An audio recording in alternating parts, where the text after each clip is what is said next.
Hello and welcome to my channel. Today we're going to learn how to build your own 75mm mini whoop. Not only does this thing look pretty dang cool, you will have the satisfaction of building a machine that flies. Feels so good. This thing is awesome because it's super durable.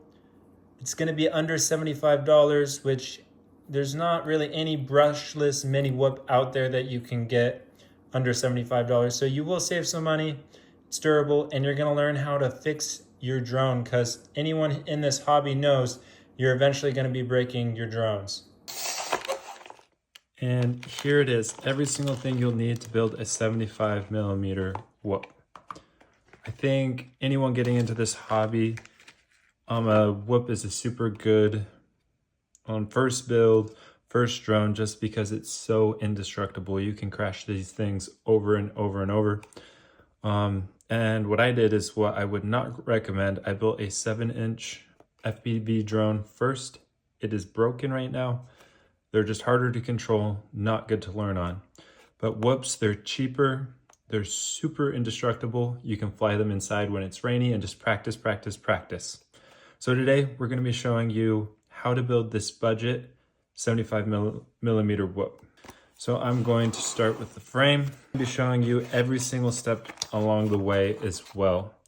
And I'm someone who just got into this, so if I can do this, you can do it too. Here is the frame. I chose the Mobula 7 frame because they're very durable. Got some flex to it. And it just costed like $3, so super cheap. You'll need a canopy too. I just got this one because I like it. Not sure how durable it is. It's a Mobula 6/7 frame, so it should fit on either one. Here is the canopy. Should fit right on there. Yep, that will work. Got all the screws in here and the parts. Very cheap, but I actually really like the look of them. Not sure if the wires are going to be long enough. Oh my goodness. These are so cool. Check that out. I love the gold and black. It doesn't have any branding on them, just some no name. Mobula 75mm. I believe they come with 18,000 kV motors. These are 17,000, so you really shouldn't notice the difference from the stock ones. I'm curious how well they'll work, but we'll try it out. 4 of them here. And I'll probably just be cutting these off and soldering straight to the all-in-one flight controller, which I'll show you here soon. This is a Beta FPV 5-in-1 flight controller. This is one of the reasons I think building a whoop is better than other things, just because it's so simple. A problem is the pads are teeny. So I would say that's going to be the harder part, but I mean, yeah. Motor mount pads, those aren't too bad, but you don't have to connect a receiver or a video transmitter. All you have to do is the motors. So this is gonna be way easier than a 5-inch or 7-inch, any other kind of drone. That's all the soldering you have to do. The video transmitter is right here. It's already built in. Let's see what else we got in here. Some mounting pads, little rubber gummies. This is the adapter, so you can hook it up to Betaflight configurator. The receiver, there it goes. Boom. Got the receiver antenna, the video transmitter antenna. It looks like this. Connects into here, and then connect this to the flight controller. Here's just some jump fan. I think they're 40 mil. It's a couple dollars. Got an extra pairs too. And those will go on the motors. The Caddx Ant Silver. And I know this is a really good brand people like. I'm curious how this one will do. It was $10, so amazingly good deal. Let's take a look at this bad boy. Oh my goodness. That is so tiny. Look at that. That is so cool. Frame.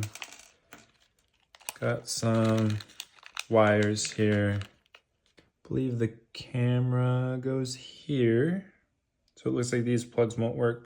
I think we may have to just solder them directly onto these pads, and those pads are pretty small, so that might be a little challenging. But I mean, I'm new at this, and if I can do this, you can do it as well. So we'll work through it. Now I know some of you guys actually added all these things up and you're gonna go, hey, that's around $80. You said under 75. Well, the thing is, AliExpress almost always has really good deals going on. They have one going on right now, $10 off of any purchase over $80. So that's actually 70 bucks. The first thing I have learned to do is you want to check if your flight controller is working all right on Betaflight, which I have pulled up here on the computer. If you are completely new, don't have Betaflight or the driver for Betaflight, I'm going to link a video of what I used and followed to get it working on my computer. With this flight controller, it's got this weird connector thing. And like I said, that's to save weight. It's an adapter. So we'll just plug it in. Just plug it in. So we're plugged into the flight controller. Plug it into the computer. It's beeping. That is a good sign. Here, let's see. And it says the following problems with your configurator were detected, but that's okay because we haven't set up the flight controller. We'll do that at the end. For now, we just want to make sure that it's working. So I'll show over here, we're moving this and it's moving the little guy on the screen here. This arrow right here, little arrow points forward. I can see that the orientation matches, so that's good. Next, let's go to update firmware. Once we're here, we're gonna go to auto detect to see what board we have. See, it's beta FPV-G73, remember that. We'll head back up to connect. Go to the bottom left once we close this out to CLI. Just type BL and press enter to put it in bootlegger mode so we can update it.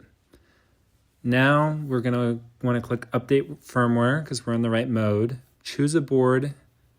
Remember the board, beta FPV-G473, select it, select the most current version, and then we'll go ahead and load the firmware. After loading it, flash the firmware. This could take a little bit. And once this is done loading, we're good to go. Okay, now that we've confirmed the all-in-one flight controller does indeed work, I'm gonna fit on my components before doing any soldering. Okay, I've got all the components on, got the motors on, figured out how to get the camera and the body here. Found that the screws are just long enough. You can simply just screw it in and it stays in place. And I like how that turned out. So I'll be able to hook that in. Antennas are on. This is on just fine. The motors, the wires here are looks like they're just long enough, so it should work. Antenna will go through one of these holes back here. VTX, I'll tuck it in somewhere, just like that. And so this has probably been the hardest part so far, stripping these teeny little wires. I cut the ends off, stripped them, now we're gonna hook them up. And here I am just finishing tinning the pads here. The motor pads are a little bit bigger than the rest. There's 3 in a row, and 1 for each pair of motors. This was pretty easy. Make sure not to put too much heat on the board. It could ruin it, but you also want the solder to stick well.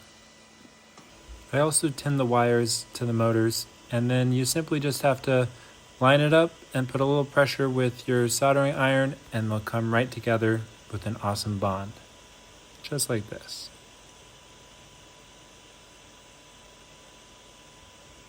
Just finished putting them all together. I think they look pretty good. You just want to watch to make sure none of them are touching, nothing got bridged. Now that the motors are soldered on, you can just squeeze them through the side of the frame. It is a little bit tricky, but you can get them. That way they can mount where they need to go. Finally did it. I got all the motors connected, and I'm gonna go ahead and plug it up. I don't have a smoke stop or anything, so we'll see if this thing goes up in flames. Back here. Ooh. Cool. So I forgot to solder on the camera before I put everything together, so don't be like me. Solder everything and then connect it. Oh my goodness, that was hard. So I didn't want to take these motors and squeeze them through that gap again to resolder the camera, and I should have, because that took me forever. Those pads are teeny. There they are. Plug the battery in right now and see what happens.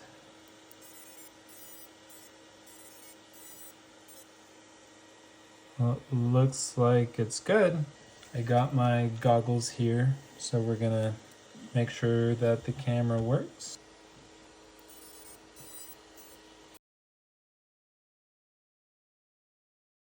I'm just gonna cut to the chase here and show you some footage of me flying and what I think about it, and then we'll do the Betaflight configuration at the end. So enjoy. OSD looks good, everything looks good. Dude, I'm so excited for this. So excited. Okay, here it all comes together. Kind of whistles.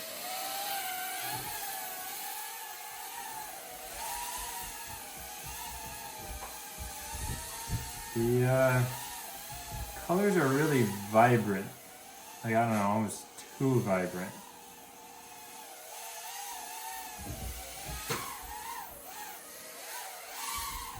Not used to this at all. I have not flown in a while. Oh.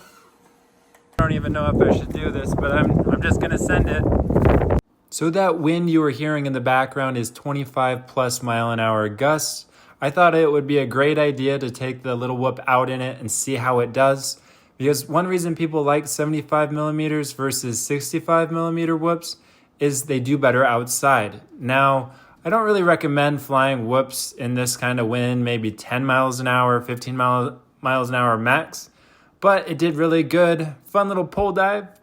Woo! Plenty of power to pull out. I've been impressed with the performance here. I've flown a couple other whoops before. The Beta FPV Air 75, very similar to this one.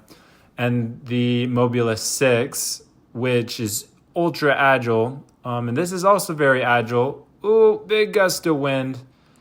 But yeah, I've just been really impressed with the performance. I've crashed it a ton. And overall, it's been super fun. I'm not the best pilot, as you can see here. I am obviously fighting the wind. But I was having a lot of fun flipping around. I didn't crash this time. I really didn't want to, because I didn't want it to get blown away. But anyway, I was able to go around these baseball fields pretty easily, even with the wind. This thing's growing on me. The camera, at first, I was saying it's oversaturated, but it's not bad.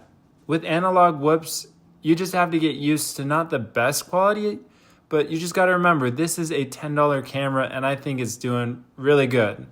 Ooh, I had to power up so much through that. That was full throttle with the wind pushing me into that tree. That was too close of a call for me, so I decided to call it quits, and I come in here for a landing after a really fun day flying.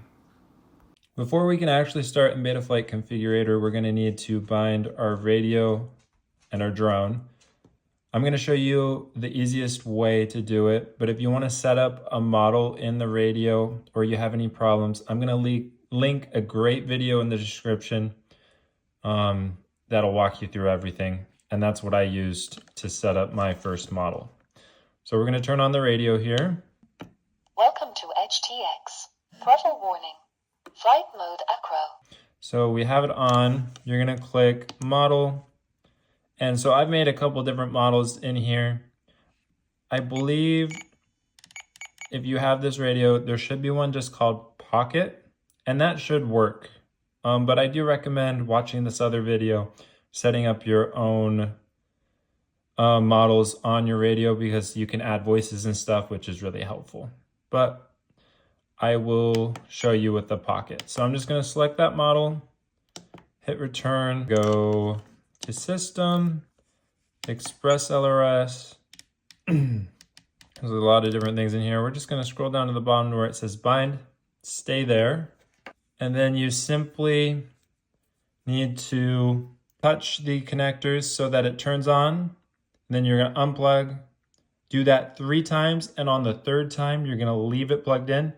And that should set the receiver on here to bind mode. So let's do that.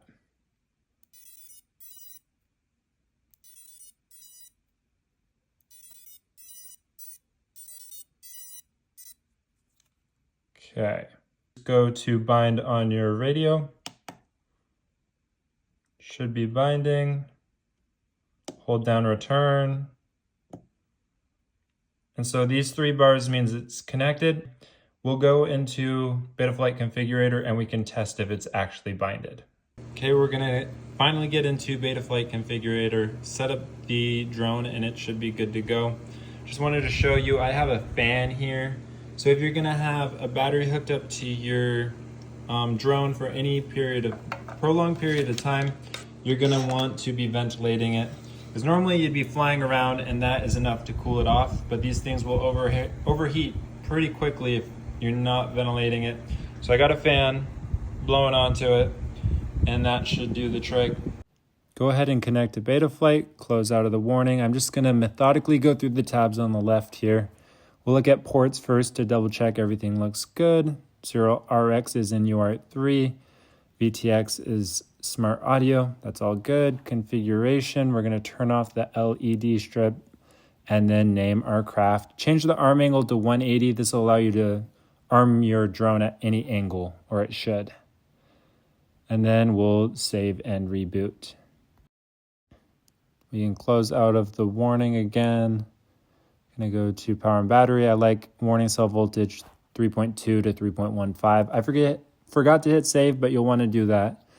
Presets, I'm just looking here. Don't need to do anything with that, or PID tuning. In the receiver tab, we'll click it, move your sticks around. Your radio should be on, connected. And if it's moving, great. Make sure that is the same, and crossfire. Okay, we're good there. We're gonna add some modes, add our arm. So add range, go to aux1. You wanna set this range to the end. There we go. Add our modes in. Great, and make sure to save here. This button here is aux1. It will arm your quadcopter as long as your stick's down. Just like that will arm, disarm. This is aux2. When you push it down, that'll put it in acro mode. If it's up, it's gonna be in angle mode. Now go to the motors tab to configure them. Gonna have to go to the bottom right and click I understand the risks. Do not have your props on. Test each motor by using a little slider. You should see each one, and you can look over on the left, look at the numbers, make sure the numbers correspond.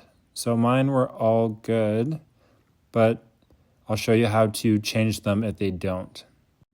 Just go to reorder motors. I understand the risks. It's gonna spin your motors for you. You're gonna click which one corresponds to which.